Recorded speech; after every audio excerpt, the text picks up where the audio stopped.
कि पिछली सरकार ने ऐसा कोई कार्य नहीं किया जिसके कारण उनको सर झुकाना पड़े।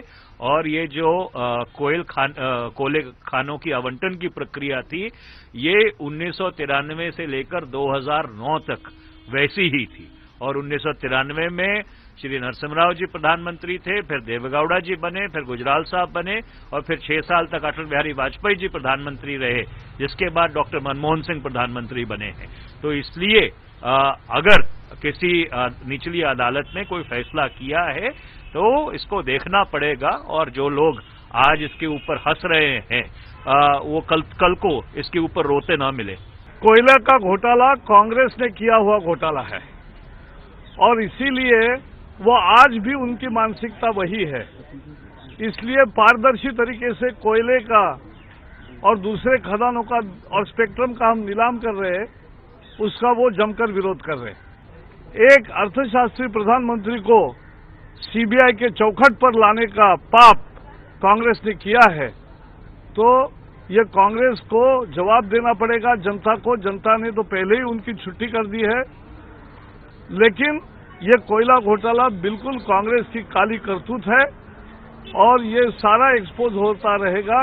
व्यक्ति महत्वपूर्ण नहीं है, व्यवस्था महत्वपूर्ण है, और हमको लगता है कानून और जो अंग है सरकार के, वो अपना काम करे, ये बड़ा आवश्यक है। जो भी लोग उस घोटाले में शामिल थे, उस पर निष्पक्ष जांच होनी चाहिए।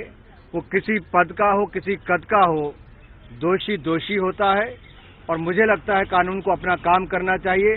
जिन्होंने देश को लूटा था, देश के खजाने को लूटा था, आज उनके खिलाफ अगर कार्रवाई हो रही है तो उसके पीछे किसी को हटना नहीं चाहिए। कानून के सामने सब बराबर है, इसलिए इस सवाल को पूछने का क्या मतलब है।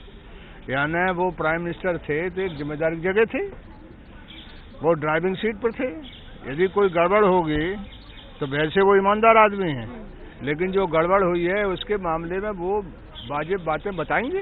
तो जिम्मेदारी बनती है उनकी, क्यों नहीं बनती है। अब जो भी जुडिशरी डिसीजन लेगी वो तथ्यों के आधार पर ही लेगी। जांच जब चल रही है तो उसमें हम लोग क्या हस्तक्षेप करें। वैसे एक बात सही है कि सीबीआई वगैरह का दुरुपयोग तो सरकारें केंद्र की करती रही हैं, ये कोई नई बात थोड़े है। कि सचिव समेत सब लोगों ने बैठक की है, उस समय भी ये सवाल उठे थे कि प्रधानमंत्री को इंट्रोगेट किया जाना चाहिए। ये भारतीय कानून की श्रेष्ठता की विजय है।